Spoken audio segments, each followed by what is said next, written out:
Hello बच्चों। तो JEE advance paper 2 का जो केमिस्ट्री सब्जेक्ट है उसका डिस्कशन और कर लेते हैं अपन यहाँ पर, जिसमें क्वेश्चन नंबर 1 की अगर हम बात करें तो during sodium nitroprusside test of sulphide ion in an aqueous solution, one of the ligands coordinated to the metal ion is। तो ये एक बहुत सिंपल सा सवाल अपन के सामने है जो कि सोडियम नाइट्रोप्रोसाइड टेस्ट से संबंधित है सल्फाइड आयन के लिए।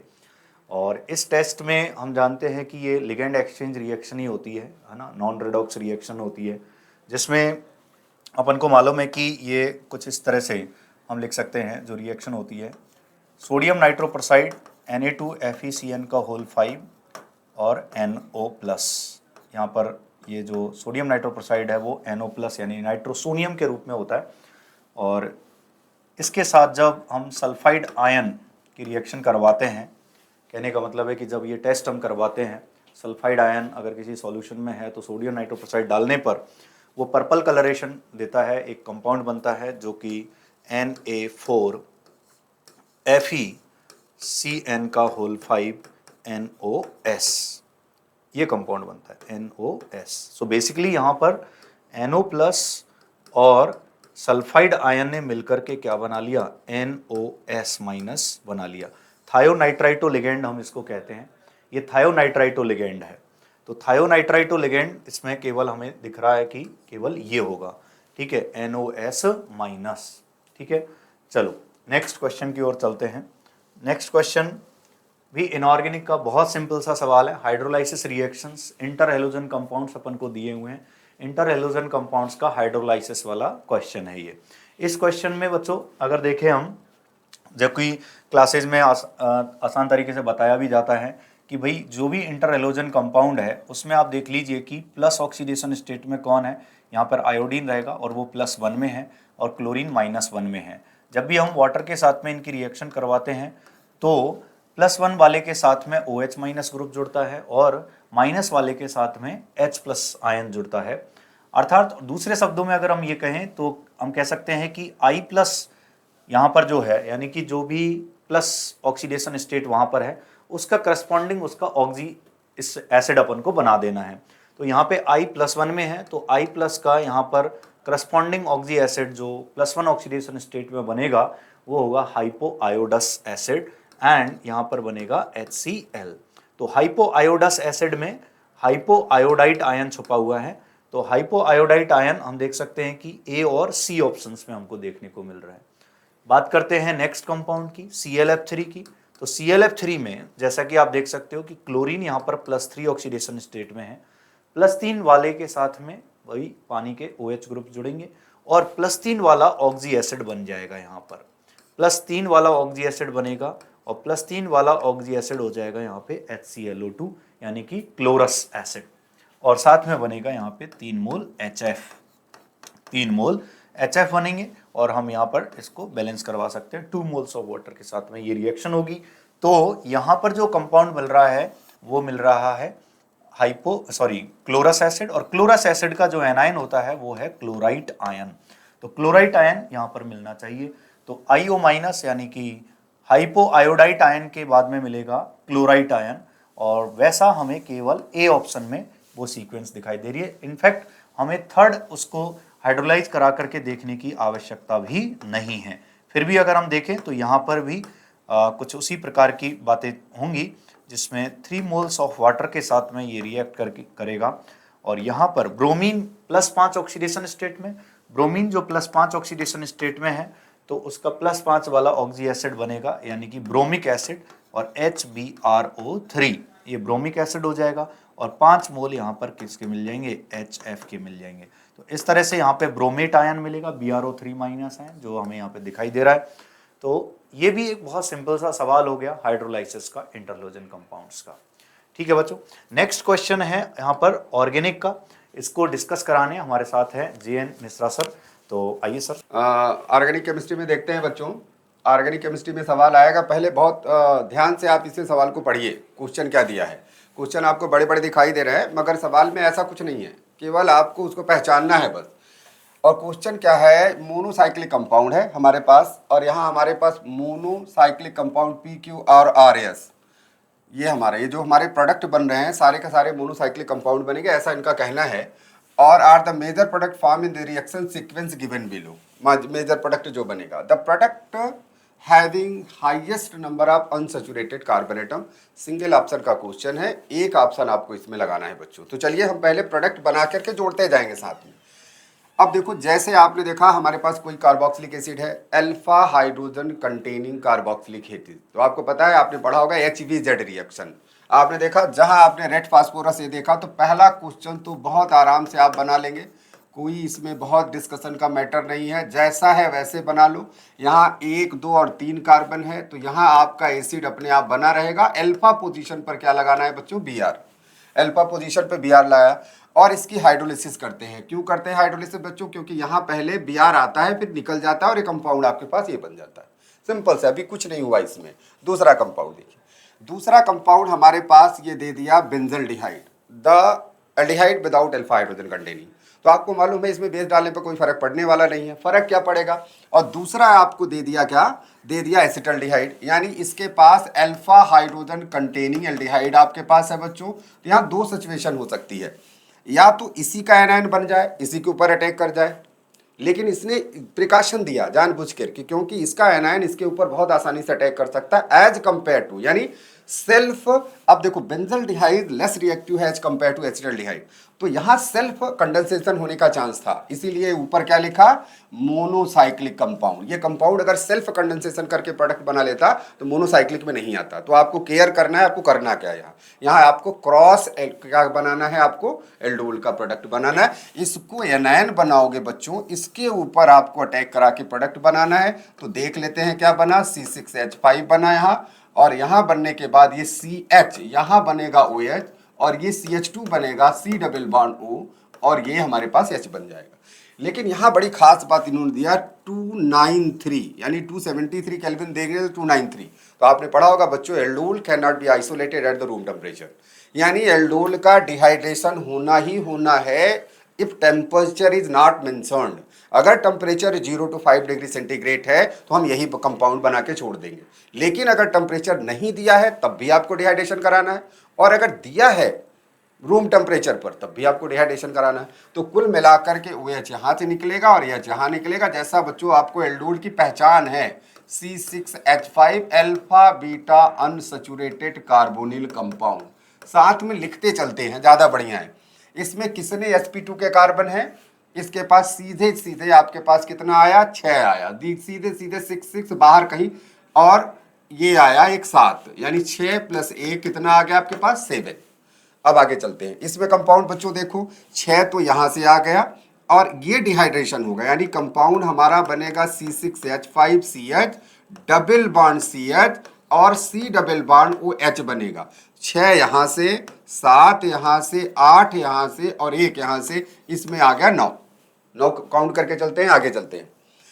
अब बच्चों देखो, यहाँ एक बेस दिया है और सामने आपके पास दिया है अमाइन टर्च एल्काइन, और आपको पहले बताया है कि sp पर लगा हाइड्रोजन एसिटिक होता है, और ये बेस भी बहुत स्ट्रांगर बेस है। और आपने देखा ये जो हमारा बेंजीन का कंपाउंड यहाँ बना है, ये बेंजीन का कंपाउंड बना है, यहाँ ट्रिपल बॉन्ड बना हुआ है ऐसे, इस बन जाएगा एनायन। ये तो बहुत नॉर्मल रिएक्शन ही, एनायन बन जाएगा। फिर यहाँ जो क्वेश्चन है, ये क्वेश्चन जो होता है वो आता है उसका क्या कहते हैं, कॉन्जुगेटेड सपोज SN2 डैश का, लेकिन यहाँ कुछ पूछा नहीं। तो आपको करना क्या है, आपको ये करना है कि जो भी एल्किल हैलाइड आपको दिया रहेगा ऐसे हैलोजन, तो ये एक्चुअली में अटैक तो यहाँ करता है, मगर यहाँ कोई मीनिंग नहीं है उसकी, तो सोचना नहीं है आपको। ये यहाँ अटैक किया और ये अटैक करता है इसके ऊपर, ये यहाँ जाता है और Br बाहर निकल जाता है। हमारा यहाँ काम का क्या चीज़ है, हमारे काम का चीज़ है कि ये बेंजीन है, और बेंजीन के बाद ये ट्रिपल बॉन्ड है, ये ट्रिपल बॉन्ड हो गया, और ये कंपाउंड लग गया किससे, CH2CH डबल बॉन्ड CH2 से लगा। हमको जोड़ना है अनसैचुरेटेड कार्बन, तो चलिए जोड़ते हैं। 6 यहाँ से जोड़ दिया, 7, 8, 9 और 10 कितने मिल गए, 10 आपको अनसैचुरेटेड कार्बन मिल गए। यह सिंपल सा देखिए, यहाँ इतने आ रहा है, 6 यहाँ से आया, और ये ट्रिपल बॉन्ड बना का बना रह गया। आगे कुछ और डाला क्या, नहीं, हाँ आगे रिएक्शन है, अब वही नहीं रह गया, ये कंपाउंड है। फिर आगे रिएक्शन है Hg, ये आपको पहले पता है बच्चों, हाइड्रेशन ऑफ एल्काइन।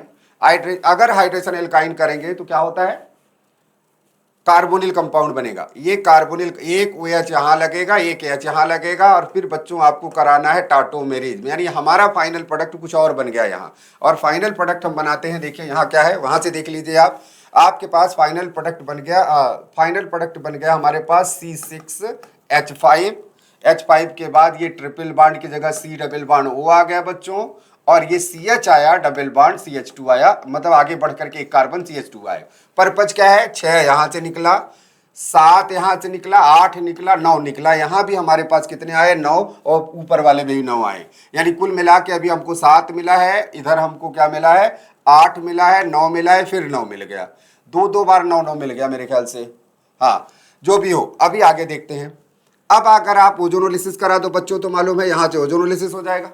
ओजोनोलिसिस हुआ तो आपके पास एक कंपाउंड बन जाएगा। कौन सा कंपाउंड बनेगा, यहाँ कार्बोनिल कीटोन बनेगा, और यहाँ क्या बनेगा, एल्कोहल बनेगा। तो आप बड़े आराम से पहले ये कंपाउंड बना दीजिए, बहुत आराम से, ये एल्डिहाइड और कार्बोनिल, मतलब हमारे पास ये बेंजीन है, ये बेंजीन है, ऐसे बना दिया मैंने। और हमारे पास एक CH2 होने के बाद यहाँ कीटोन बन रहा है बच्चों, और यहाँ R बन गया, ये कंपाउंड जो भी लगा R लग गया। अब आपके पास ये जो कंपाउंड यहाँ आया, यहाँ भी हमारे पास क्या बन गया बच्चों, एल्डिहाइड बन गया। अब क्वेश्चन क्या है हमारा, क्वेश्चन ये है कि ग्रिग्नॉट रिएजेंट से, तो सबको मालूम है बच्चों कि ग्रिग्नॉट रिएजेंट से रिएक्शन कराओगे तो हमारे पास अगर कोई एल्डिहाइड होगा तो 2 डिग्री का एल्कोहल बनाएगा, और कीटोन होगा तो 3 डिग्री का एल्कोहल बनाएगा। इसका मतलब हमारा यहाँ CH3MgBr है, वो यहाँ अटैक किया, पोलराइजेशन हुआ, 3 डिग्री का एल्कोहल, यहाँ क्या बना, 2 डिग्री का एल्कोहल। अब देखते हैं ये क्वेश्चन क्या पूछ रहे हैं, 3 डिग्री 2 डिग्री के बाद अब एल्कोहल बन गया। उसके बाद बच्चों यहाँ H आयन डाल के हीट किया, क्या कराया, डिहाइड्रेशन कराया। तो अब डिहाइड्रेशन का प्रोडक्ट अपन देख लेते हैं क्या बनेगा। ये हमारे पास बेंजीन है, बना रहने दो इसको, और यहाँ हमारे पास ये कंपाउंड ये बना, और ये हमारे पास जो मिथाइल बचा है, एक मिथाइल यहाँ और आकर के ये OH बन गया, और यहाँ हमारे पास बच्चों CH करके एक CH3 यहाँ आ गया, और ये OH बन गया। अब देखो, अब इसको डिहाइड्रेशन करोगे तो क्या होगा, अब यहां से क्या करेगा, यहाँ डबल बॉन्ड लगेगा, और यहाँ डिहाइड्रेशन करोगे तो यहाँ डबल बॉन्ड, यानी 2 डबल बॉन्ड यहाँ आया, तो 6 यहां से आया, 7 और 8 9 और 10, और हमारा क्वेश्चन आया, इसमें क्या पूछ रहा है, highest number of unsaturated carbon present. तो यहाँ लास्ट वाले क्वेश्चन एस के पास ही सबसे ज्यादा अनसैचुरेटेड कार्बन पड़ा, जो एस की वैल्यू है। तो ये थोड़ा सा लेंदी हुआ, यहाँ स्पेस के अनुसार आप समझ सकते हो बात। तो इस तरीके से हम नेक्स्ट क्वेश्चन पे बच्चों चलते हैं। नेक्स्ट क्वेश्चन देखिए, नेक्स्ट क्वेश्चन है द करेक्ट रिएक्शन या reaction sequence that would produce the di carboxylic acid at the major product. अब देखो डाई कार्बोक्सिलिक एसिड, और ध्यान रखना है पिछले साल भी डाई कार्बोक्सिलिक एसिड आया, मेंस में भी क्वेश्चन एक बार आया कि कौन डाई कार्बोक्सिलिक एसिड बनाएगा। तो यहाँ एक सिंपल सा आइडिया देखिए, पहले रिएक्शन हमने कराया NaCN SN2 रिएक्शन, यहाँ हमारे पास पॉजिटिव, यहाँ नेगेटिव है, साइनाइड इसके ऊपर अटैक करता है, ये बाहर निकलता है। तो हमारे पास बच्चों एक कंपाउंड OH का आया, और यहाँ लगा दिया साइनाइड, ये साइनाइड है। और डियर अगर साइनाइड की आप हाइड्रोलिसिस कर, अब देखो इसमें बेस डाल दिया, और बेस डाल के वाटर डाल दिया। अब बेस डाल के वाटर डालेगा तो क्या करेगा, इसका H आयन निकलेगा, फिर वही कंपाउंड बन जाएगा, फिर वही कंपाउंड बनेगा। लेकिन इसकी हाइड्रोलिसिस करोगे, अगर आप देखा जाए तो बेस डालकर यहाँ वाटर डालने का क्या मतलब है, कौन सी ऐसी रिएक्शन होने वाली है, तो ज़्यादा हो सकती है एनायन बन के इसके ऊपर अटैक कर जाए। लेकिन जब साइनाइड की आप हाइड्रोलिसिस करोगे तो कार्बोक्सिलिक एसिड बनेगी यहाँ, मगर डाई कार्बोक्सिलिक एसिड का कोई चांस नहीं है। 2 जगह ऐसा नहीं है जो एसिड बन जाए। क्वेश्चन हमारे पास है कि डाई कार्बोक्सिलिक एसिड कहाँ बनेगा, तो एक मैटर कट गया। दूसरा, ये हमारा ब्रोमीन बार है, ये मतलब आप कह सकते हैं बायोमॉलिक्यूल के सबसे अच्छी रिएक्शन आपसे पूछी जाती है, ऑक्सीडेशन ऑफ बायोमॉलिक्यूल में ग्लूकोज का, हाँ फ्रक्टोज का, ब्रोमीन वाटर डाल दो, नाइट्रिक एसिड डाल दो, नाइट्रिक एसिड डालोगे तो ऊपर भी एसिड नीचे भी एसिड, ब्रोमीन वाटर डालोगे तो एक ही एसिड बनता है, दूसरा एसिड बनता ही नहीं। तो यहाँ ब्रोमीन वाटर डालने पर डियर एसिड तो बनेगा मगर डाई कार्बोक्सिलिक एसिड नहीं बनेगा। बहुत स्मार्ट क्वेश्चन पूछा, the product sequence that produce the di carboxylic acid is the major product, तो आपका ये भी ऑप्शन गया, देख रहे हैं। अब उसके बाद KOH डाल दिया यहाँ, अब यहाँ ब्रोमीन है, KOH डाला तो आपको पता है बच्चों बनने वाला क्या है, एल्कीन बन जाएगी। देखा आपने, ये एल्कीन बनेगा, डिहाइड्रोहाइलोजनेशन हुआ। उसके बाद KMnO4 डाल दिया एसिडिक मीडियम में तो तोड़ देगा, इधर भी एसिड, इधर भी एसिड। कौन सी एसिड बनेगी बच्चों, एडिपिक एसिड बन जाएगी। एडिपिक क्या, 1,6 डाइकार्बोक्सिलिक एसिड बन जाएगी। बहुत नॉर्मल क्वेश्चन है कि आप यहाँ CH2 करेंगे, यहाँ 4 करेंगे, ये COOH बनेगा और इधर भी COO क्या बनेगा, H बन जाएगा। तो ये तो बड़ा सिंपल सा है, डाई कार्बोक्सिलिक एसिड बन रहा है। दूसरा देखो, ये हमारे पास है क्रोमिक एसिड, मतलब ये क्या करेगा, स्ट्रॉन्ग ऑक्सीडाइजिंग एजेंट है। अब स्ट्रॉन्ग ऑक्सीडाइजिंग एजेंट करेगा तो क्या करेगा, इसको ऑक्सीडेशन करके, ये हमारा प्राइमरी अल्कोहल है, ध्यान रखना। प्राइमरी अल्कोहल को क्या करेगा, ये ऑक्सीडाइज कर देगा। अब प्राइमरी अल्कोहल को ऑक्सीडाइज करेगा, ये तो ऑक्सीडाइज हुआ, ये नहीं हुआ। तो सिंगल ऑप्शन का क्वेश्चन है, दिमाग लगाना नहीं। अगर आपको एकदम सेलेक्टेड क्वेश्चन मिल गया तो मैटर ही खत्म कर दो। सिंपल सा, मतलब आप दिमाग लगाओगे तो आपको लगेगा यार ये भी हाइड्रोलाइज हो जाएगा। सिंपल सा क्वेश्चन है, बहुत स्मार्ट सा क्वेश्चन है। ऑप्शन नंबर क्या आ जाएगा बच्चों, इसका सी ऑप्शन आएगा और बड़े आराम से आप इसका ऑप्शन सी कर सकते हो। बहुत सिंपल सा क्वेश्चन मेरे को लगा। लेकिन देखिए अगला, ओके बच्चों, तो क्वेश्चन नंबर 5 को डिस्कस कर लेते हैं। क्वेश्चन नंबर 5 जो है, वंडरवाल फोर्सेस का जो एनर्जी है, इंटरेक्शन एनर्जी है, वो डिस्टेंस पर कैसे डिपेंड करता है उस पर आधारित है। कुछ स्टेटमेंट दिए हुए हैं और उन स्टेटमेंट्स में से हमें बताना है करेक्ट स्टेटमेंट कौन सा है। तो पहला स्टेटमेंट को अच्छे से पढ़ेंगे, थोड़ा लेंथी है। Potential energy between 2 point charges approaches zero more rapidly than the potential energy between a point dipole and a point charge। तो यहाँ पे चार्जेज के बीच की बात की गई है, यानी कि यहाँ पर ये आयन आयन इंटरेक्शन के बीच की बात हो गई। और इनकी पोटेंशियल एनर्जी हम सब जानते हैं कि पोटेंशियल एनर्जी इन्वर्सली प्रोपोर्शनल होती है आर के, इन्वर्सली प्रोपोर्शनल होती है आर के। और यहाँ पर जो डाइपोल और आयन है, आयन डाइपोल इंटरेक्शन की एनर्जी जो है, पोटेंशियल एनर्जी, वो इन्वर्सली प्रोपोर्शनल होती है 1/r² के। तो अब अपन यहाँ पे देख सकते हैं कि जैसे जैसे r बढ़ेगा, जैसे जैसे r टेंडिंग टूवर्ड्स इंफिनिटी होगा, वैसे वैसे पोटेंशियल एनर्जी जो है वो अप्रोचिंग टूवर्ड जीरो होगी। लेकिन किसके लिए रैपिडली डिक्रीज करेगी, हम देख सकते हैं यहाँ पे r² है तो यहाँ पे रैपिडली डिक्रीज करेगी एज कंपेयर टू यहाँ पर जो 1/r है उसके कंपेरिजन। तो अब स्टेटमेंट को अगर हम पढ़े तो वो कह रहा है कि पॉइंट चार्जेस के बीच की जो पोटेंशियल एनर्जी है वो रैपिडली चेंज होती है एज कंपेयर टू डाइपोल और पॉइंट के बीच की एनर्जी का। तो डेफिनेटली ये स्टेटमेंट क्या हो गया, रॉन्ग हो गया, गलत हो जाएगा। The average potential energy of 2 rotating polar molecules that are separated by a distance r has 1/r³ dependence. देखो यहाँ ये स्टेटमेंट डायरेक्टली एनसीईआरटी से उठाया गया है, जहां पर लिखा हुआ है कि जब स्टेशनरी डाइपोल्स होते हैं तो उनकी एनर्जी 1/r³ के प्रोपोर्शनल होती है, लेकिन अगर वो रोटेटिंग डाइपोल्स हो तो उनकी एनर्जी 1/r6 के प्रोपोर्शनल होती है। ठीक है, तो अब अगर अपन यूं देखें, उस एंगल से देखें कि 1/r6 में भी तो 1/r3 आ रहा है, आई थिंक उस मेंटेलिटी के साथ में ये क्वेश्चन नहीं बनाया गया होगा, है ना।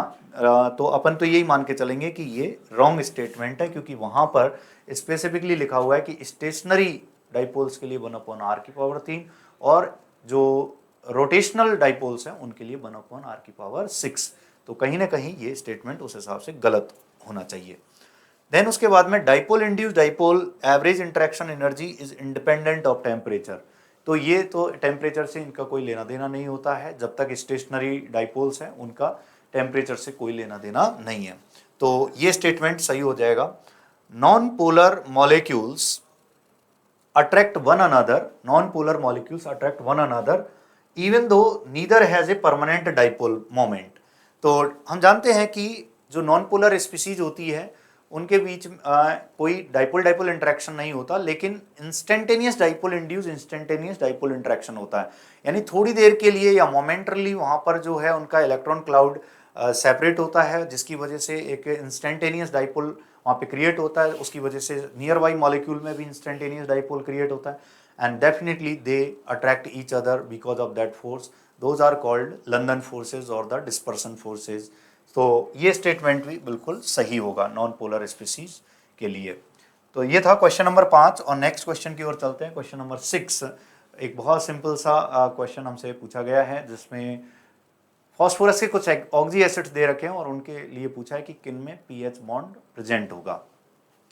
देखो यहाँ थोड़ा सा ट्रिकी हो सकता है कि H3PO4 जिसकी स्ट्रक्चर तो सभी जानते हैं, फॉस्फोरिक एसिड, और इसमें तो जो है एक भी पीएच बॉन्ड नहीं है, यहाँ तो एक भी पीएच बॉन्ड नहीं है। H3PO3 एनसीईआरटी ने जो है नई एनसीईआरटी जब रिलीज की थी तो उसमें इसकी स्ट्रक्चर को पुरानी एनसीईआरटी की स्ट्रक्चर से चेंज किया हुआ है, ठीक है। यानी कि H3PO3 की एनर्जी न्यू एनसीईआरटी में तो दे रखी थी P lone pair OH OH and OH, लेकिन जो पुरानी एनसीईआरटी है उनमें हम जो शुरू से पढ़ते आए हैं डिफरेंट बुक्स वगैरह में भी, इसकी स्ट्रक्चर चूंकि यहाँ टॉटमराइज होकर के ये स्ट्रक्चर जो है कुछ इस तरह का रूप ले लेती है, अर्थात इसमें तो पीएच बॉन्ड प्रेजेंट है। लेकिन अगर हम एनसीईआरटी की न्यू स्ट्रक्चर को कंसीडर करते चलते हैं तो यहाँ एक ट्विस्ट हो सकता है जिसमें इसमें पीएच बॉन्ड नहीं कंसीडर किया जाएगा। बट वैसे अगर हम इन जनरल जो अब तक पढ़ते आए हैं या अब तक विभिन्न बुक्स में जो बताते आए हैं उसके हिसाब से इसमें पीएच बॉन्ड होता है, यानी फॉस्फोरस का ये फॉस्फोरस एसिड है इनफैक्ट +3 वाला, और इसमें पीएच बॉन्ड एक प्रेजेंट होता है। H4P2O7 अगर हम इसका ऑक्सीडेशन स्टेट चेक करेंगे तो यहाँ पे ये +5 आएगा, और +5 आने पर हमें पता चलता है कि ये फॉस्फोरिक एसिड का ही डिराइव्ड एसिड है, और इसके 2 मोल से जब हमने 1 मोल वाटर निकाल देते हैं तो यहाँ पर बनता है पायरोफॉस्फोरिक एसिड। और पायरोफॉस्फोरिक एसिड में हम देखेंगे कि कोई भी पीएच बॉन्ड नहीं होगा, तो पायरोफॉस्फोरिक एसिड में नहीं होगा, ठीक है, और फॉस्फोरिक एसिड में नहीं होगा, लेकिन इस फॉस्फोरस एसिड में होगा अगर हम पुराने स्ट्रक्चर्स को कंसीडर करते चलते हैं तो, जो इन जनरल लगभग मतलब ज़्यादा कॉन्फिडेंस उसी स्ट्रक्चर पे आता है। लेकिन एक नई एनसीईआरटी में स्ट्रक्चर निकाली थी जिसमें उन्होंने केवल ये स्ट्रक्चर दे रखी थी पी ब्लॉक की। और H3PO2 की बात करें तो H3PO2 ये फॉस्फोरस का अगेन +1 ऑक्सीडेशन स्टेट का ऑक्सी एसिड हो गया, हाइपोफॉस्फोरस एसिड, और इस हाइपोफॉस्फोरस एसिड में हम देखेंगे कि 2 पीएच बॉन्ड होते हैं इनफैक्ट यहाँ पर, और 1 OH बॉन्ड होता है। ये मोनोप्रोटिक एसिड भी अपन कहते हैं इसमें, क्योंकि एक ही एसिडिक हाइड्रोजन होती है इसमें, तो इसमें भी पीएच बॉन्ड हो जाएगा। तो यहाँ पे आंसर हो जाएंगे हमारे बी एंड डी। ओके बच्चों, नेक्स्ट क्वेश्चन जो है वो ऑर्गेनिक का है, क्वेश्चन नंबर 7, जिसे मिश्रा सर डिस्कस करेंगे। Thank you sir. हम चलते हैं ऑर्गेनिक केमिस्ट्री में। अब चलते हैं मल्टीपल क्वेश्चन की ओर। आपने देखा मोर देन वन स्टेटमेंट्स या स्टेटमेंट आर करेक्ट, एक से ज़्यादा स्टेटमेंट अगर करेक्ट होगा तो उसको बड़े केयरफुली आपको देखना पड़ेगा, और क्वेश्चन भी थोड़ा सा दिमाग लगाना पड़ेगा। एक से ज़्यादा आंसर करेक्ट होने का मैटर आपको पहले पता है कि थोड़ी सी गड़बड़ हुई कि मैटर गया, तो इस तरीके से एकदम कॉन्शियस होकर के इसमें तो ये हम लोग बताते हैं कि भाई आपको आंसर जो डेफिनेटली 100% करेक्ट लग रहा है उसको कर दो, बाकी जोड़ दो, है कि नहीं। तो ऐसे में रॉन्ग आंसर लगाने की कभी कोई कोशिश मत करिए। तो सिंपल से देखिए, हमारे पास क्या मैनोफोर है, क्या बताया जाता है कि अगर हमारे पास कोई बेंजीन है, बेंजीन पर अगर कोई कार्बन लगा दो, डबल बॉन्ड का ओजोनोलिसिस स्ट्रॉन्ग ऑक्सीडाइजिंग एजेंट डाल दो, हमेशा क्या बनेगा, बेंजोइक एसिड। सिंपल सा स्टेटमेंट। और अगर मान लीजिए कि उसमें डबल बॉन्ड लगाओ, बेंजोइक एसिड, ट्रिपल बॉन्ड लगा दो बेंजीन के ऊपर वाले कार्बन पे, तब बेंजोइक एसिड। और अगर सिंगल बॉन्ड पे sp3 का हाइब्रिडाइजेशन भी है और एक भी अल्फा हाइड्रोजन है तब भी बेंजोइक एसिड, चाहे जितना कार्बन 10, 20, 50, 1000 लगा दो। तो एक सिंपल सा मतलब है कि ये रिएक्शन होगा डियर, तो ये यहां से टूटेगा, ये यहां से टूटेगा। तो हमारा पहला ही जुगाड़ क्या बन गया बच्चों, बेंजोइक एसिड का बन गया सीधे सीधे, यानी कुछ करना और ना है नहीं आपको। ये OH बन गया और ये OH बन गया, बेंजोइक एसिड बन गया। फिर इन्होंने अमोनिया से रिएक्शन देके हीट किया, ये आपको फंसाने की कोशिश करते हैं। आप देखिए, आपके पास C डबल बॉन्ड O है, अमोनिया से रिएक्शन करोगे डियर तो पहली रिएक्शन एसिड बेस की रिएक्शन होती है, ध्यान रखना, प्लस माइनस एसिड बेस की रिएक्शन। अब जब आप इसको हीट करोगे तभी जाकर के आपके पास अमाइड बनेगा, यानी NH2 बनेगा अमाइड। तो यहाँ बाकायदे इन्होंने हीट करके दे दिया। तो हम चल देते हैं, कहाँ पहुंच जाते हैं, डायरेक्ट हम लोग पहुंच जाते हैं कहाँ, X पर। क्या है X, अब X बना के अपन यहाँ देख लेते हैं। ये है बेंजीन और ये हमारे पास हीट कर दिया। अब हमारे पास सीधे सीधे ये क्या बन गया, NH2 यहाँ है और हमारे पास C double bond O NH2 यहाँ ये है। अब इन्होंने कहा स्ट्रॉन्ग हीटिंग कर दिया। अगर ये स्ट्रॉन्ग हीटिंग की बात नहीं हुई होती तो ये नॉर्मली रिएक्शन नहीं होती। अगर यहाँ एक जगह OH होता, एक जगह OH होता, एक जगह NH2, तो भी रिएक्शन पॉसिबल थी, थोड़ी सी गर्म करते। अब स्ट्रांग हीटिंग में तो आपने देखा क्योंकि ये तो गुड अटैक करने वाला अच्छा अटैक कर जाएगा, पर निकलने वाला ग्रुप अच्छा नहीं है, तो ये क्या करेगा, इसको निकाल करके आपको अपन को क्या बना देना है बच्चों, अपन को बना देना है साइक्लिक अमाइड, और इसका नाम आपने बड़े प्यार से सुना होगा, क्या नाम सुना होगा, थैलीमाइड। और आपको पढ़ाया जाता है बच्चों कि थैलीमाइड, बार बार थैलीमाइड सिंथेसिस किसी अमाइन, प्राइमरी अमाइन बनाने का प्योर मेथड है। There are no contamination of 2 degree 3 degree, 100% primary amine बनाने का। और अमूमन आप देखोगे तो ये क्वेश्चन एडवांस में कई बार आ चुके होंगे, अगर आप पूरा पीवाईक्यू ध्यान से देखोगे तो आपने देखा ये हमारे पास ये आया। अब देखो इन्होंने क्या, इथेनॉलिक यानी बेस डाल दिया, सीधे थाइलिमाइड सिंथेसिस की ओर हम लोग बढ़ रहे हैं बच्चों। ये देखो ये नेगेटिव चार्ज आया थाइलिमाइड, फिर इन्होंने एल्किल हैलाइड से रिएक्शन किया, देखा कितने प्यार से RX।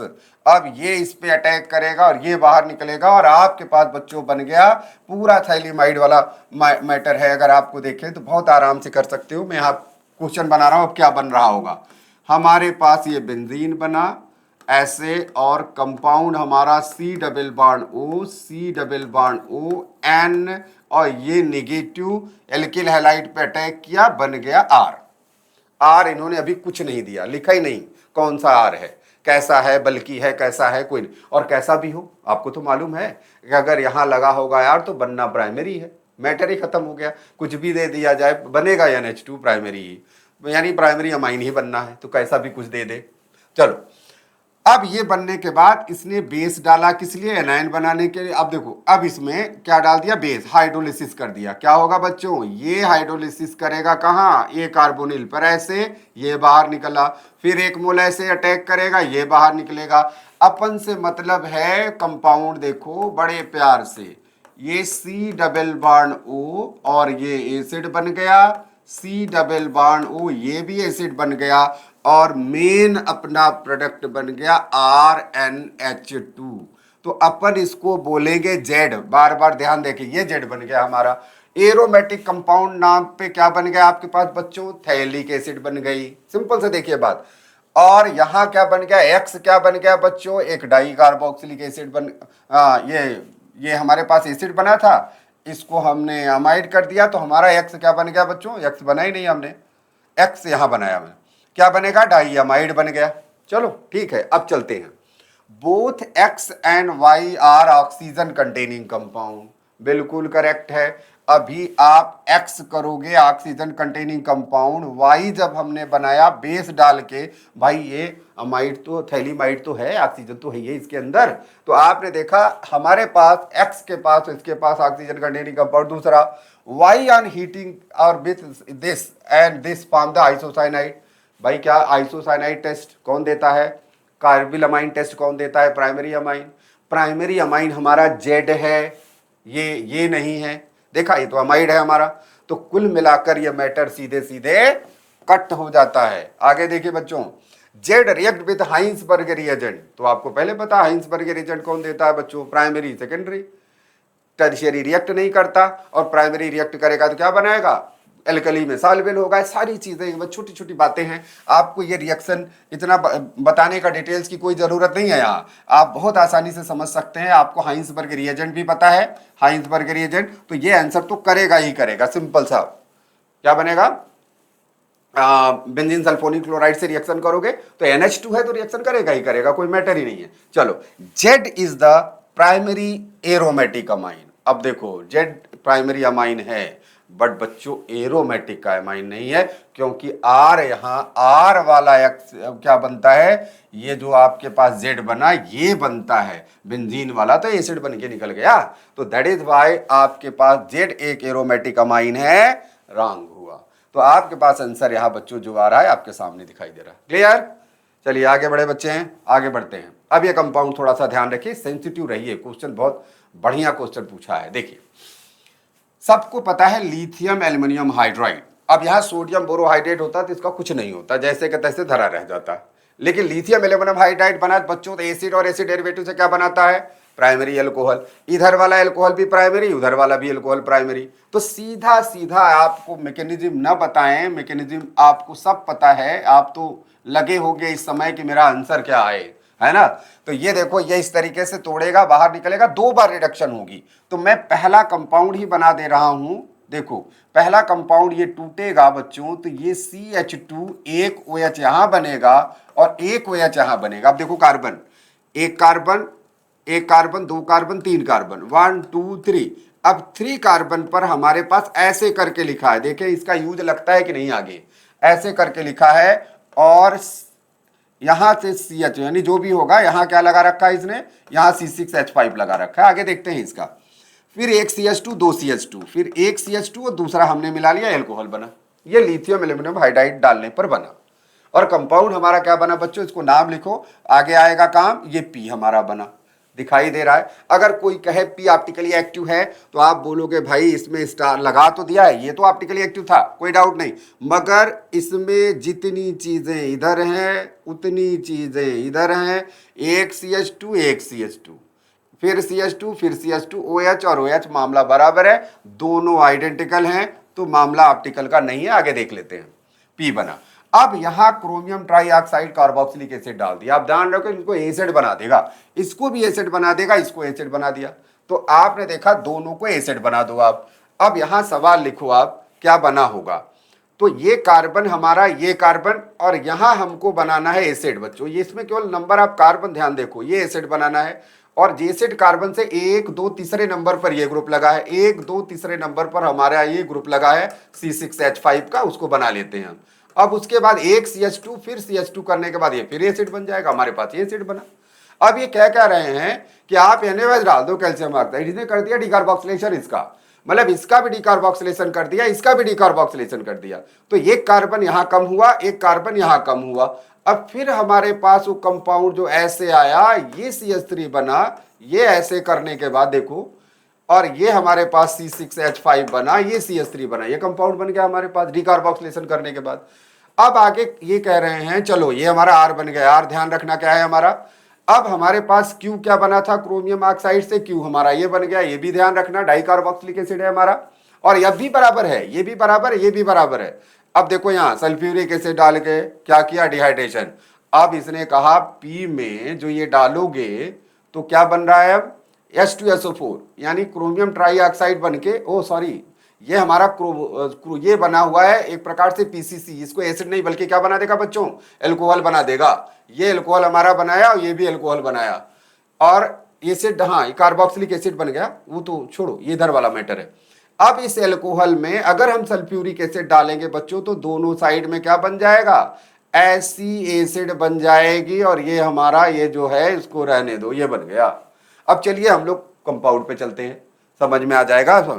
P is optically active. अब डियर P कहाँ है, मैंने बताया P यहाँ असिमेट्रिक है ही नहीं है, ओपन चेन कंपाउंड है, कोई और फैक्टर नहीं है, तो दैट इज वाई ये ऑप्टिकली एक्टिव का मैटर फिनिश हो जाता है। अब आगे देखिए, yes give the Baeyer's test. Yes तो बेयर्स टेस्ट देगा ना डियर, दो अनसैचुरेशन टेस्ट है, क्या चाहते हो आप, तो ये बेयर टेस्ट देगा। Q give the effervescence with sodium bicarbonate. बच्चों क्यू इफरवेंस बाइकार्बोनेट से देगा, क्योंकि कार्बोक्सिलिक एसिड है, डाई कार्बोक्सिलिक एसिड है, तो दैट्स वाई हमारा ये भी सही। R is alkyne. भाई आर कहाँ बनाए हम लोग, ये बनाए, एल्काइन थोड़ी बन रहा है, एल्केन बन रहा है डिकार्बोक्सिलेशन के बाद, तो दैट इज वाई ये भी मैटर आपका रॉन्ग हो गया। तो ये बहुत आसान से देखिए, जो जो छोटी छोटी चीजें आपको क्लास में बताई जाती है उसी को कंपाइल किया, और कंपाइल करके एक बढ़िया सा क्वेश्चन बना देते हैं। यही छोटी बातों पे आपको बच्चों ध्यान देना है, और ध्यान दोगे तभी जाकर के आपको क्वेश्चन पूरी तरीके से आएगा, नहीं मामला हो जाएगा गड़बड़। ओके बच्चों, तो हम लोग जो है अभी वो देखते हैं, अब हमारे नेक्स्ट टीचर आपको आगे उस प्रॉब्लम को कराएंगे। Okay, thank you. Next question आ गया अपने पास सॉलिड स्टेट से। क्वेश्चन में दिया है कि एक मेटल जो कि CCP लैटिस बनाता है, उसके एज की लेंथ 400 पिकोमीटर है, मेटल का एटॉमिक मास 105.6 AMU है, तो बताइए कि डेंसिटी कितनी है। बहुत ही ज्यादा बेसिक सा क्वेश्चन हो गया ये। डेंसिटी होती है मास ओवर वॉल्यूम, मास ओवर वॉल्यूम। अब मास अपने को लिखना है जिस पार्ट का हम वॉल्यूम लिखने वाले हैं यूनिट सेल को कंसिडर कर लेते हैं। एक यूनिट सेल का मास क्या होगा? यूनिट सेल में total number of atoms into mass of one atom. तो सीसीपी यूनिट सेल दे रखी है, सीसीपी यूनिट सेल में 4 एटम्स होते हैं, तो number of atoms into mass of one atom. Mass of one atom is 105.6 AMU। AMU को ग्राम में convert करेंगे तो डिवाइड करना पड़ेगा Na से, उसकी वैल्यू 6 इंटू 10⁻23 यूज करनी है, ये क्वेश्चन में दिया हुआ है। तो आपको यहाँ पे मास ऑफ यूनिट सेल मिल गया है, ये मास मिला आपको ग्राम में, upon volume of unit cell. Volume of unit cell होता है A क्यूब, क्योंकि क्यूबिकल यूनिट सेल है A क्यूब। आपको एज लेंथ A दे रखा 400 पिकोमीटर। अब चूंकि डेंसिटी अपने को ग्राम पर सेंटीमीटर क्यूब में चाहिए, तो यूनिट सेल की लेंथ भी अपन सेंटीमीटर में कन्वर्ट करके यूज करेंगे। 400 पिकोमीटर 4 इंटू 10⁻8 सेंटीमीटर बन जाएगा। क्यूब करेंगे, 16 आउट इसको करेंगे अपन, तो अपने को मिल जाएगा ये 11 ग्राम पर सेंटीमीटर क्यूब। नेक्स्ट क्वेश्चन की तरफ चलें। तो ये क्वेश्चन आ गए अपने पास आयोनिक इक्विलिब्रियम से, सोल्युबिलिटी वाले पार्ट से क्वेश्चन है। बेरियम आयोडेट के एक्वस सॉल्यूशन, ऐसा एक्वस सॉल्यूशन जो कि 200 ml 0.1 m बेरियम नाइट्रेट, मतलब बेरियम प्लस टू कितना है? 200 ml 0.01 मोल पर लीटर, मतलब ये हो गया अपने पास 2 मिलीमोल बेरियम। और साथ में जो दूसरा सॉल्यूशन मिक्स किया है वो है 100 ml इन 0.1 m सोडियम आयोडेट।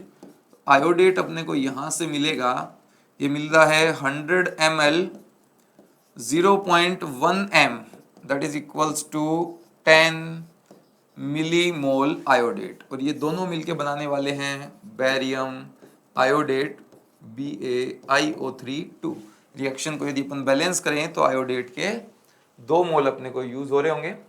बेरियम और आयोडेट इस रिएक्शन के अकॉर्डिंग बेरियम आयोडेट का फॉर्मेशन कर रहे हैं। केएसपी क्वेश्चन में दिया हुआ है, केएसपी क्वेश्चन में दिया हुआ है, सोल्यूबिलिटी की बात कर रहा है, सोल्यूबिलिटी कितनी होगी। तो बेरियम जो है, बेरियम कितना सोल्यूबल रहेगा ये पता करते हैं। 2 मिलीमोल बेरियम है, 10 मिलीमोल अपने पास आयोडेट है। रिएक्शन में लिमिटिंग रिएजेंट देखें तो बेरियम लिमिटिंग रिएजेंट है, लेकिन पूरा का पूरा बेरियम आयोडेट के साथ रिएक्शन करके कंज्यूम नहीं हो सकता, क्योंकि कुछ अमाउंट तो बचेगा, तभी तो ये कुछ सोल्यूबिलिटी लेके आएगा। मान लेते हैं डेल्टा एक्स जो है अमाउंट बेरियम का बच जाता है, जो कि नेग्लिजिबल अमाउंट है। आयोडेट के अमाउंट की बात करें तो 1 मिलीमोल बेरियम के साथ 2 मिलीमोल आयोडेट कंज्यूम होता। 2 मिलीमोल बेरियम कंज्यूम हुआ है टोटल, तो यहाँ पे 4 मिलीमोल आयोडेट कंज्यूम हो जाएगा और 6 मिलीमोल ऑफ आयोडेट यहाँ पे बचा हुआ रह जाएगा। इस 6 मिलीमोल आयोडेट के बचने के बाद जब बेरियम आयोडेट बना है, ये सॉलिड है, सॉल्यूशन से अलग हो जाएगा। अब ये जो अपने पास 6 मिलीमोल बच गया है आयोडेट और डेल्टा एक्स मिलीमोल बच गया है बेरियम, इससे अपन पता करते हैं कंसंट्रेशन बेरियम की। बेरियम की कंसंट्रेशन को मैं मान लेता हूं डेल्टा वाई हो जाएगी, जो भी वॉल्यूम है वो अपने आप यहाँ पे इंक्लूड हो जाएगा सोल्व करने में। डेल्टा वाई इंटू इसकी कंसंट्रेशन 6 मिलीमोल है, 6 मिलीमोल है, जो कि 300 ml वॉल्यूम है। टोटल वॉल्यूम 300 ml था, तो 300 मिलीलीटर वॉल्यूम में है, तो ये कंसंट्रेशन आ गई 6/300 मोल पर लीटर। इसकी कंसंट्रेशन का स्क्वायर, बेरियम का 1 मोल था, आयोडेट के 2 मोल हैं, तो बेरियम की कंसंट्रेशन को एज इट इज लिख दिया, आयोडेट की कंसंट्रेशन का स्क्वायर कर दिया, और ये इक्वल होगा केएसपी के। केएसपी की वैल्यू अपन देखें क्वेश्चन में तो 1.58 इंटू 10⁻⁹ दे रखी है। 1.58 इंटू 10⁻⁹ ये वैल्यू है अपने पास केएसपी की। सोल्व इसको अपन करें तो डेल्टा वाई जो है, डेल्टा वाई की वैल्यू अपने को मिल जाएगी, डेल्टा वाई की वैल्यू मिल जाएगी कितनी? 3.95 into 10 raised to power minus 6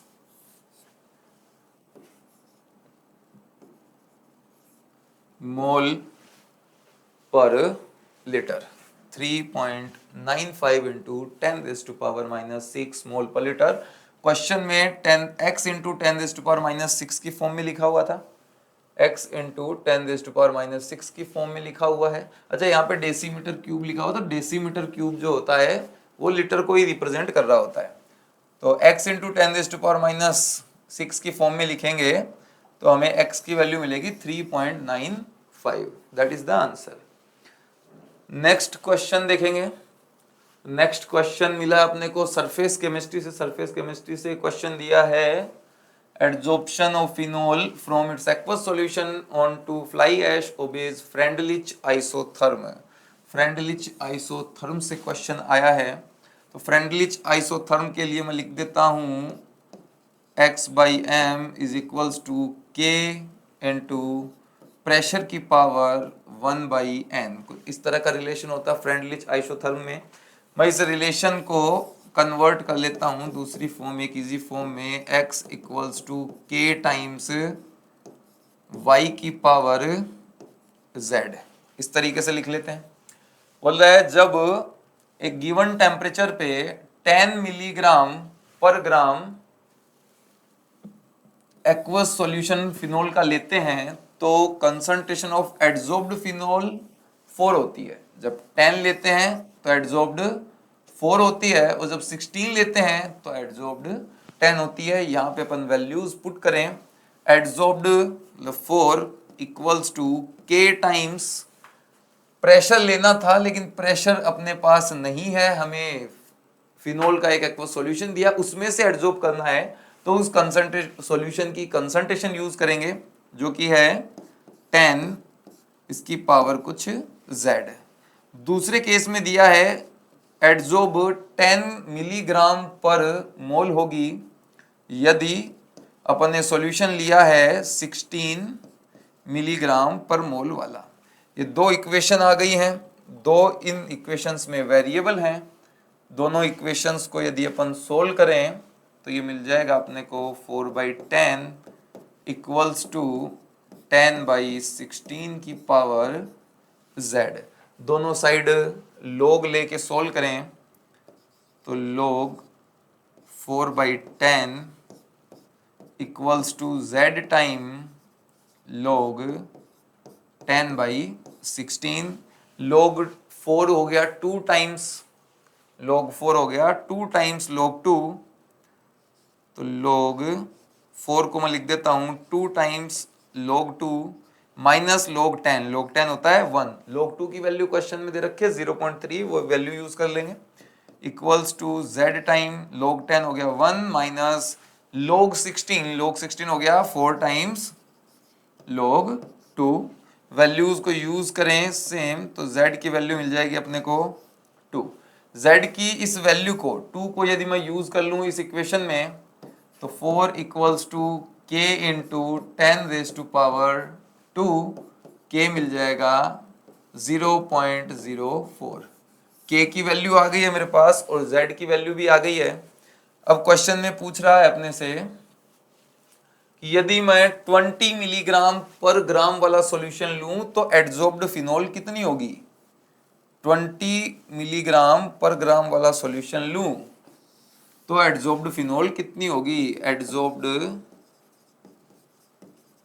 phenol जो है इसकी वैल्यू आ जाएगी k times 20 raise to power z that is 2।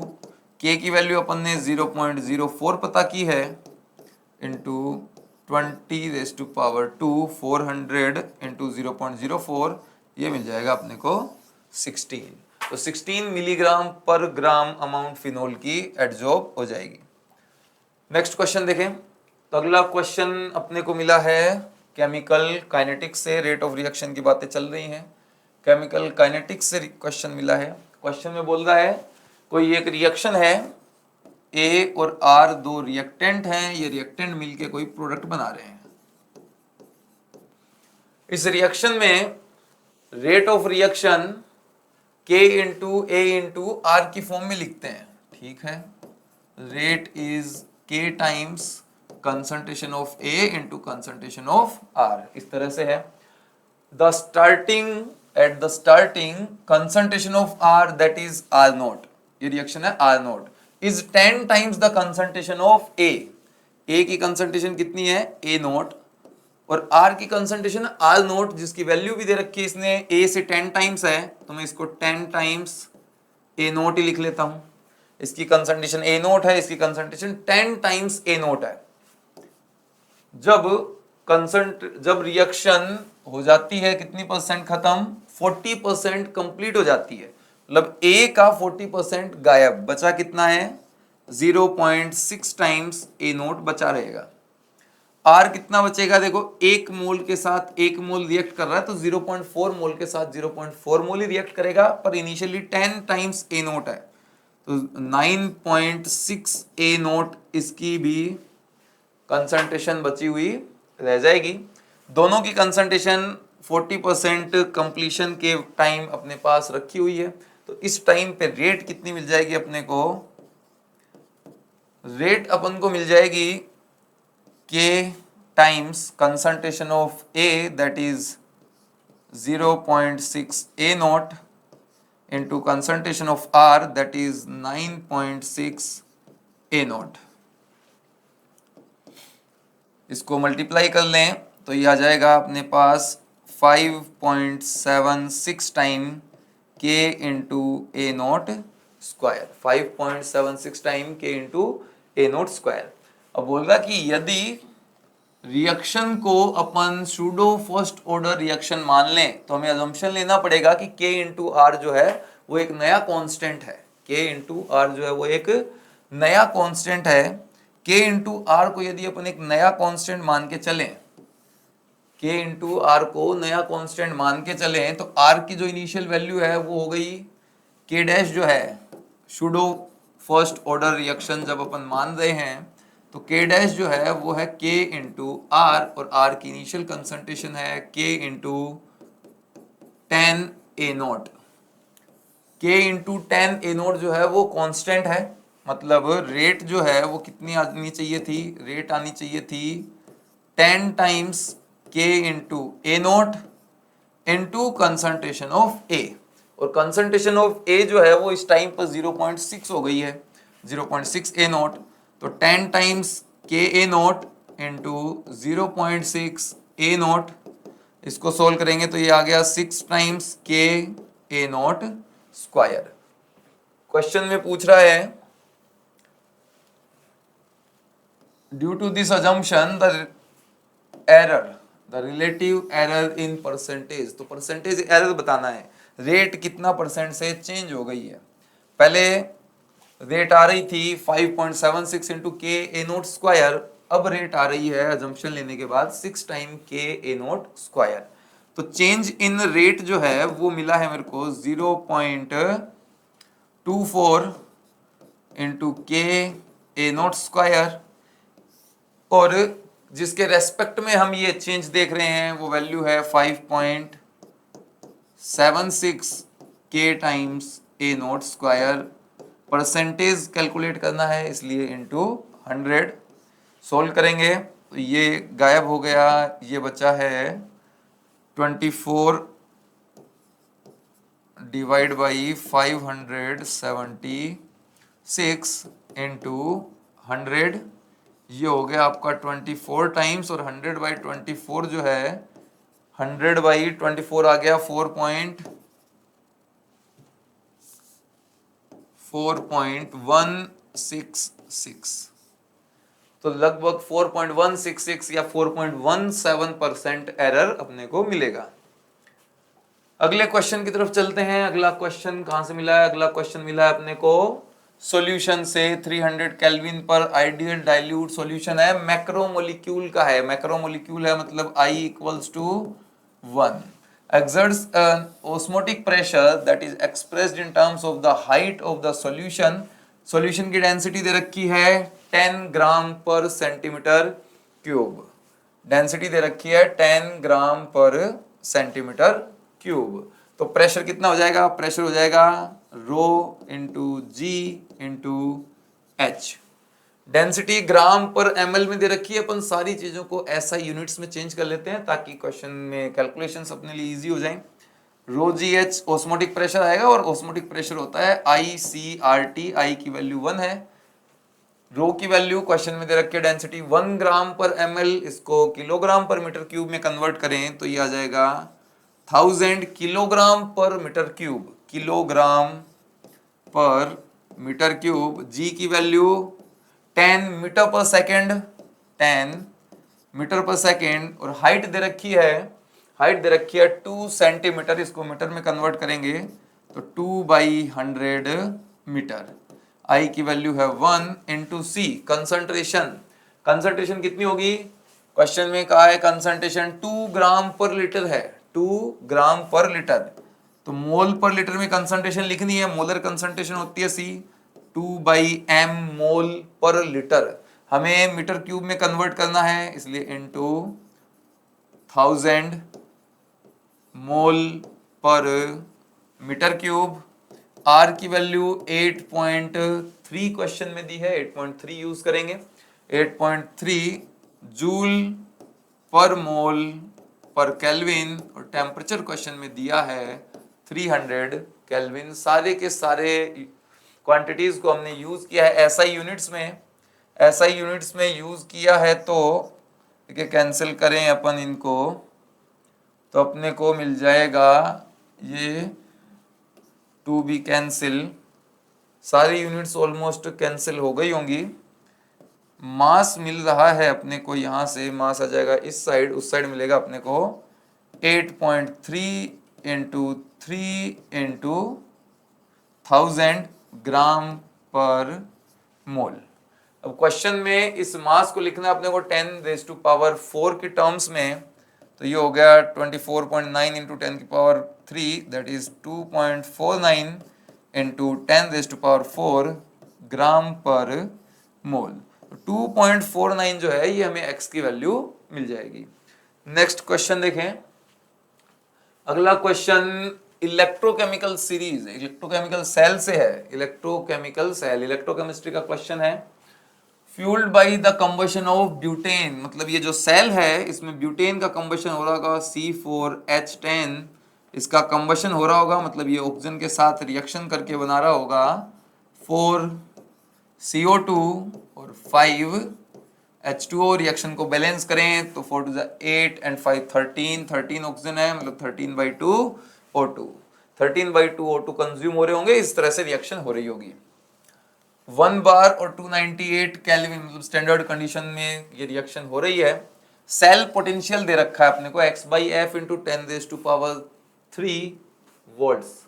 F Faraday constant है, x की वैल्यू पता करनी है। x की वैल्यू पता करने के लिए हमें इंफॉर्मेशंस क्या दी हैं, गिब्स एनर्जीज दे रखी हैं। रिएक्शन में कई स्पीसीज के फॉर्मेशन की गिब्स एनर्जी दे रखी है, तो इस रिएक्शन की गिब्स एनर्जी हम पता कर सकते हैं। CO2 की गिब्स एनर्जी दे रखी है अपने को -394 किलो जूल पर मोल, पर यहाँ पे 4 मोल है इसलिए इंटू 4, ये गिब्स एनर्जी ऑफ फॉर्मेशन आ गई। 4 मोल CO2 के लिए, सिर्फ 5 मोल H2O के लिए पता करनी है, तो -237 इंटू 5 किलो जूल एनर्जी आ जाएगी H2O के लिए, और ब्यूटेन के लिए लिख रखी है -18। O2 जो है वो एलिमेंटल स्टेट में है, इसके लिए गिब्स एनर्जी ऑफ फॉर्मेशन आएगी 0। तो रिएक्शन की यदि मैं गिब्स एनर्जी चेंज देखूं तो इस रिएक्शन का गिब्स एनर्जी चेंज मेरे को यहां से मिल जाएगा कितना, ये प्लस ये माइनस ये मिल जाएगा अपने को 2743 किलो जूल पर मोल, वो भी नेगेटिव में, किलो जूल पर मोल। ये मिला अपने को delta G of reaction.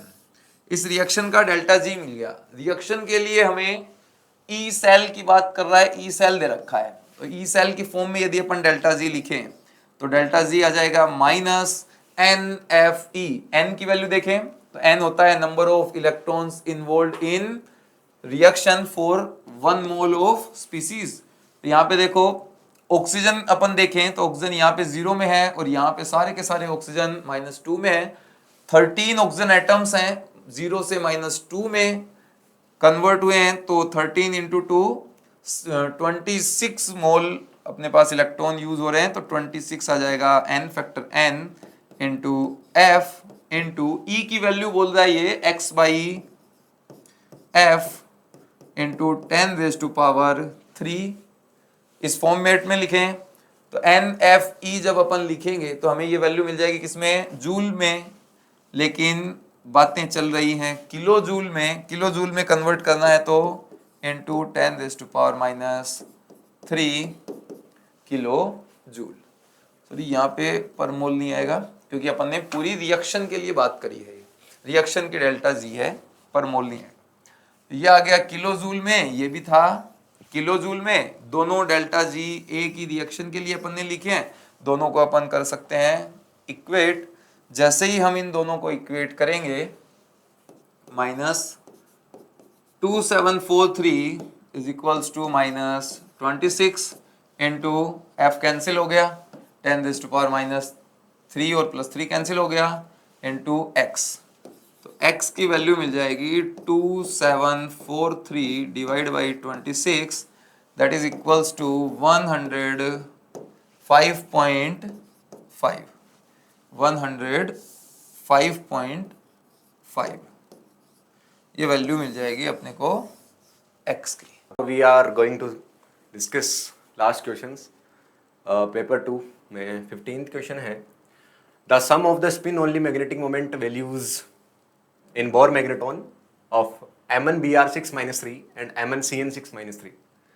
So coordination chemistry का ये आसान सा क्वेश्चन जिसमें वो Bohr magneton means spin only magnetic moment Bohr magneton में निकलवाना चाहता है, जो कि है Mn_Br6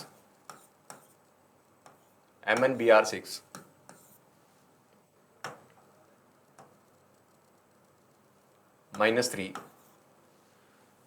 और Mn_Cn6-3 है। तो इसमें सबसे पहले इसमें देख लेते हैं। देखो अगर हम ऑक्सीडेशन स्टेट की अगर बात करें तो ये रहेगा -1 इक्वल टू -3, तो x इक्वल टू हो गया +3। Means oxidation state of manganese is +3। So in +3 oxidation state manganese has D4 configuration and now if we discuss about the splitting, then in octahedral field the splitting will be like this. Okay, 4 electron हमें यहां पर लिखने हैं D4 में, 1 2 3 and 4। जब इसकी ये excited state थी तो इस हिसाब से इलेक्ट्रॉन रख रहा था, but in the presence of ligands जब स्प्लिटिंग रहती है तो इलेक्ट्रॉन्स हम इस तरीके से फिल करते हैं, और फिर बाद में जब T2G4 से T2G5 6 7 इनमें जब हम देखते हैं आगे वालों में, तो हमें ये पहले डिसाइड करना पड़ता है कि जो लिगेंड है वो स्ट्रॉन्ग फील्ड लिगेंड है कि वीक फील्ड लिगेंड है। मींस इधर हमको पेयरिंग करवानी है कि और नहीं करवानी है, ये देखना पड़ेगा। तो क्योंकि मैग्नीज यहाँ +3 ऑक्सीडेशन स्टेट में है, और +3 ऑक्सीडेशन स्टेट में जो आपका Br है, Br नेगेटिव लिगेंड, ये वीक फील्ड लिगेंड ही होता है। और अगर ये वीक फील्ड लिगेंड है तो हमें पेयरिंग करवाने की जरूरत नहीं है। That is why unpaired electron in this complex is 4। So magnetic moment की बात करें हम, that is spin only magnetic moment की बात कर रहे थे, तो μSO इक्वल होता है √n into n+2 Bohr magneton। So it will be 2 into 2 + 2, that is equal to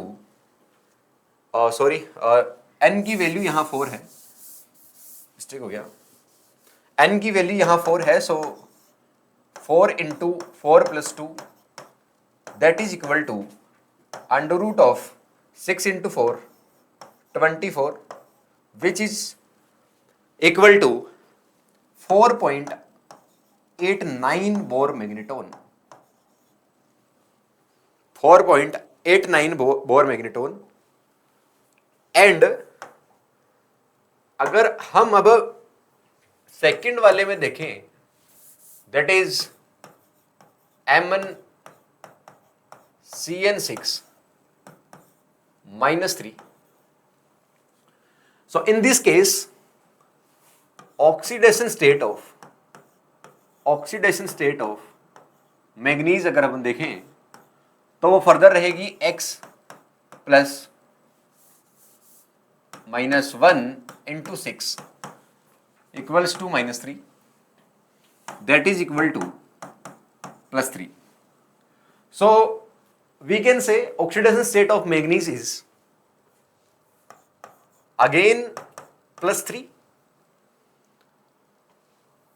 and configuration will be 3d4. But in this case it is important to note that manganese in oxidation state +3 and Cn minus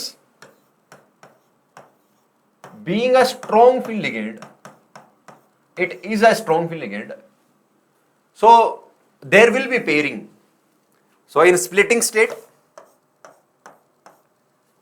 excited state में 4 electron हम यहां fill करते हैं, ये splitted state है, यहां हम T2G को नीचे रखते हैं बिकॉज ऑक्टाहेड्रल फील्ड है और 4 अगर इलेक्ट्रॉन भरने हैं मेरे को तो मैं यहां पेयरिंग ही करवा दूंगा बिकॉज ये स्ट्रॉन्ग फील्ड लिगेंड था। अगर पेयरिंग करवा भी दी जाए सो फिर भी यहां पर n की वैल्यू जो रहेगी वो 2 ही रहने वाली है क्योंकि अनपेड इलेक्ट्रॉन अभी भी हैं, सो कुछ ना कुछ इसका म्यूएसओ तो जरूर से रहेगा। तो यहां पर फिर से अगर हम म्यूएसओ कैलकुलेट करना चाहें तो it will be like under root of 2 into 2 plus 2, so it will be equal to 2 into 4 that is 8 and लगभग ये वाली वैल्यू जो है वो 2.82 या 83 के लगभग आएगी। Now back to the question था sum of spin only magnetic moment की वैल्यूज बतानी है, तो दोनों का हम सम कर देंगे, that will be our final answer. So okay, sum mu SO for this complex MnBr6 -3 complex was mu SO will be equal to, so it is the total है ना, टोटल कर रहा हूं मैं, सम है ये, so it is like 4.89 plus 2.82। अच्छा जी, ये जो वैल्यूज ली अपन ने स्क्वायर रूट की वो लगभग सी है ना, तो चलेगा इतना। so 9 and 2 11 और 16 17 so 7, तो ये 7.71 या फिर 7.72 अगर किसी ने भी किया है तो भी सही है, कोई समस्या नहीं रहेगी। Okay, now we are going to discuss the next question which is from organic chemistry.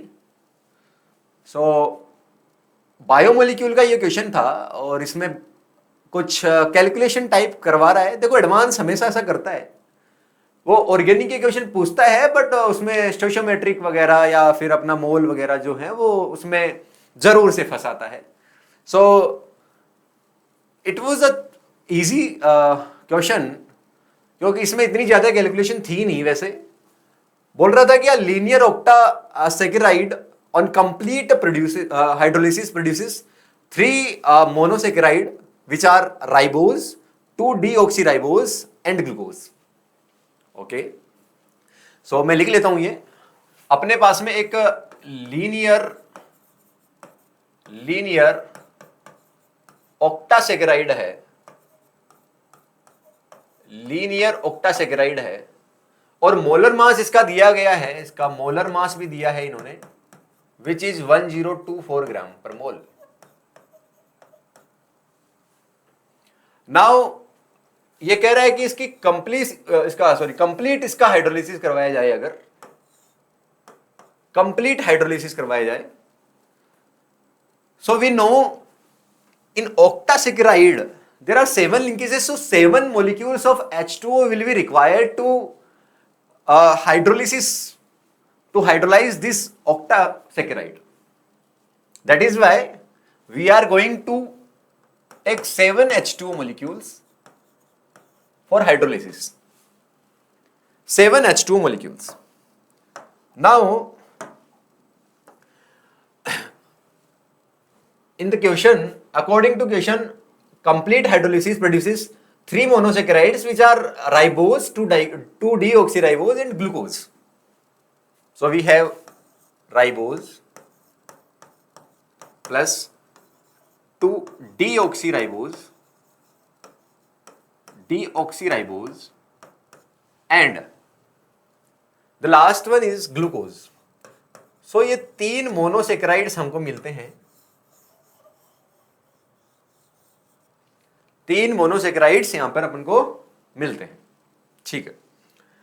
अब इसमें आगे कह रहा है कि the amount of 2 deoxyribose formed is 58.26% weight percentage दे रखा है of the total amount of the monosaccharide produced in the hydrolysed product. Okay, now the number of ribose units present in 1 molecule of octasaccharide पूछ रहा है ये, और amount इसने दिया था 2 डीऑक्सीराइबोज का, और पूछ रहा है ये number of ribose units. No problem. So according to mass conservation it should be the mass of the reactant equal to the mass of products. So here mass of the 7 H2 molecules will be 7 into 18, that is 126. So it will be 126. So according to our theory, the mass of these products should be equal to 1024 plus 126, that is equal to 1150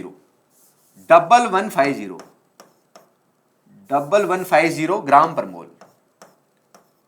okay, gram per mole. So the amount of 2 deoxyribose formed is 52.26 weight percentage of total mass that is produced in the product side. Okay, सो मास जितना आया है products का, उसका हम 52.86 निकाल लेंगे क्योंकि वो वेट ही है उसका। सो इसमें कोई समस्या नहीं आएगी, दैट इज वाई हम ऐसा ही करेंगे। तो टोटल इसका जो वेट आया था वो 1150 ग्राम पर मोल आया। तो अगर मैं इसको नेक्स्ट पेज में करना चाहूं तो देखेंगे कि मास ऑफ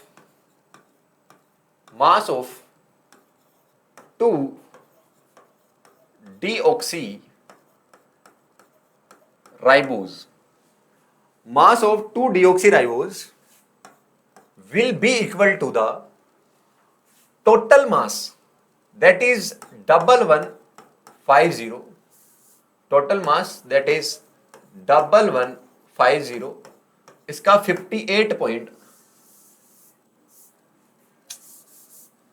58.26 था, आई थिंक 26.26 परसेंटेज। सो 100 से डिवाइड कर देंगे, so it will be equal to lump sum 699.99, that is equal to the 670 gram. So for mass of 2 deoxyribose will be equal to 670 gram. Now we have total mass of the product, that is 1150. So 670 सारे product जो हैं 2 deoxyribose, ribose and glucose, तीनों का जो total अपने पास में मास आया था उसके इक्वल होना चाहिए इंडिविजुअल वालों का सम। सो हम यही करने वाले हैं। 670 इसका आया, ओके। अच्छा, यहां से हम यूनिट्स निकाल तो सकते हैं, we can calculate the units because molar mass of 2-deoxyriboz is given, that is 134, and we get the mass that is 670 gram divided by 134. So it will be equal to lump sum 5 units. तो ये लगभग लगभग 5 units के बराबर आएगा, but इसने पूछा ही नहीं units of the deoxyribose. In the question we are asked the number of ribose units present in one molecule of this octasaccharide. तो हमें ये चाहिए, राइबोज चाहिए हमको ये राइबोज चाहिए होगा, ओके। सो हम यही करने वाले हैं। तो इसमें देखो, यहां पर टोटल मास 670 प्लस राइबोज वाले का था 150 और ग्लूकोज वाले का था 180। सो टोटल मास जो है, मान लो कि मैंने यूनिट्स ऑफ ग्लूकोज मान ली x यूनिट्स, मल्टीप्लाई करूंगा 1 यूनिट के मास से, ठीक है, प्लस मान लो कि मैंने यूनिट्स ऑफ राइबोज मान ली y यूनिट्स, मल्टीप्लाई करूंगा mass of 1 unit of the ribose, that is should be equal to 1150। अगर मैं 670 को उधर लेके जाता हूं तो ये बनेगा 180x plus 150y 150y, that is equal to 1150 minus 670, और ये बराबर आएगा 0। 15 minus 7 is 8 and 10 minus 6 is 4, 480 के। सो ये 480 कब आ सकता है? अगर मान लो कि मैं इसको 1 रखता हूं x की वैल्यू, तो ये 180 हो जाएगा, तो इधर आऊंगा तो 300 बचेगा।